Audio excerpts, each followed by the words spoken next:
Manusia pilihan artinya manusia yang sesuai dengan rancangan penciptanya menjadi manusia sorgawi atau manusia Allah. Kita sebagai umat pilihan, apa istimewanya? Atau paling tidak, apakah kita sudah semakin seperti desain awal?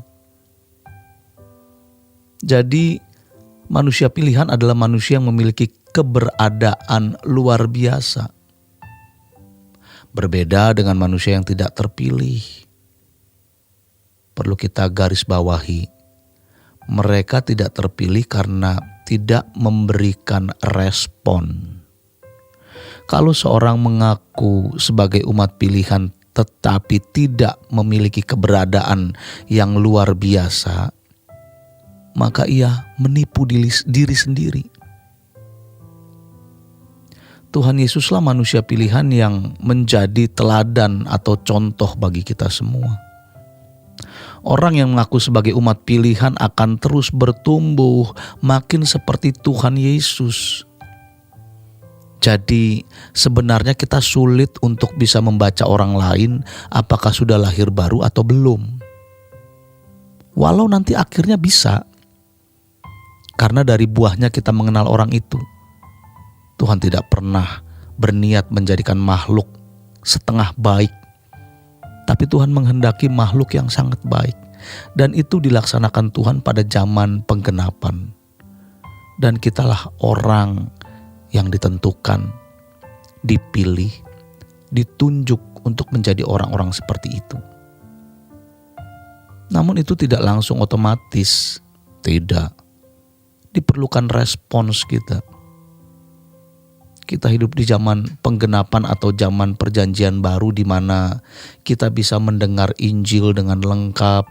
Kita punya telinga untuk mendengar, mata untuk melihat, punya pikiran untuk bisa menangkap firman, dan itu pun bagian dari penentuan Tuhan juga. Ada orang-orang yang lahir cacat, tuli, buta atau bisu. Dalam hal ini Tuhan menentukan, walaupun ada aspek-aspek lain yang harus dipertimbangkan.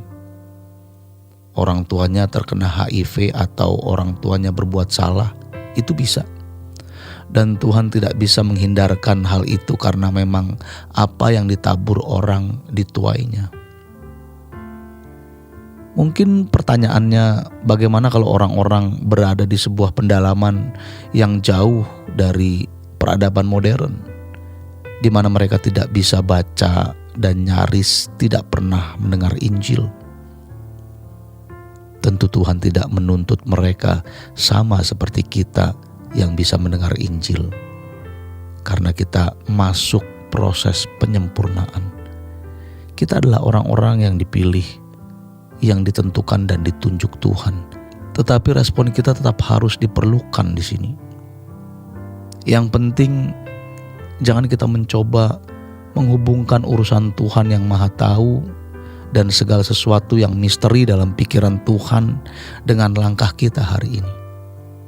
Langkah dan tanggung jawab kita hari ini adalah bertobat, tekun, dan sungguh-sungguh mengikut Dia. Tuhan mau menjadikan kita makhluk ciptaan yang luar biasa. Jadi kata pilihan itu harus berarti juga luar biasa, istimewa. Jangan hanya diartikan sebagai terpilih atau disisihkan dari yang lain. Bukan hanya itu. Jadi kalau kepala sekolah memilih murid untuk menjadi wakil sekolah di Olimpiade Matematika atau Fisika, maka anak tersebut merupakan anak pilihan. Namun itu bukan karena gurunya dikasih roti setiap pagi oleh orang tua si anak, tapi karena anak itu memang pintar dan juga punya respons. Kalau dikatakan dia anak pilihan, itu artinya bukan hanya ditunjuk untuk dipisahkan dari anak-anak yang lain, melainkan anak itu istimewa, pintar, cerdas, dan luar biasa. Jadi jangan dengan mudah berkata kepada orang, kamu umat pilihan, kamu luar biasa. Dari mana kita tahu? Orang tidak mungkin bisa menjadi luar biasa tanpa respons yang serius untuk mengelola hidup. mengelola waktu, pikiran, tenaga, dan lain sebagainya. Seorang tidak mungkin otomatis menjadi baik. Manusia yang jatuh dalam dosa, manusia yang tidak lagi berkeadaan sebagai manusia yang berkualitas baik. Tuhan mau menjadikan kita kembali menjadi manusia yang berkualitas. Keselamatan adalah usaha Tuhan mengembalikan manusia agar dapat kembali berkualitas. Berkualitas baik menurut Tuhan. Itulah sebabnya Tuhan menyediakan sarana guna penyelamatannya. Sarana yang disediakan itu cuma-cuma. Itulah yang disebut anugerah. Tetapi mengambil atau meraih anugerah itu harus ada perjuangan. Ada firman. Baca firman, pelajari. Ada Roh Kudus. Apakah kita punya jam doa pribadi dan terus berjalan dengan Roh Kudus? Aktifkan Roh Kudus. Sarananya diberikan cuma-cuma, tetapi meraihnya harus berjuang. Disebut anugerah sebab pemberian itu adalah pemberian yang sangat mahal. Anaknya sendiri yang dikorbankan bagi dunia.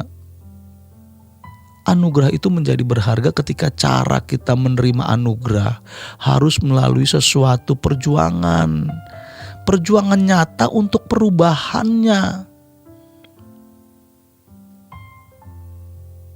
Kesalahan banyak orang hari ini adalah merasa bahwa keselamatan yang dimiliki membuat dirinya otomatis menjadi umat atau manusia pilihan. Pada zaman perjanjian baru ini, kita seperti ada di situasi Adam dan Hawa. Manusia harus memilih menjadi manusia pilihan atau manusia terbuang.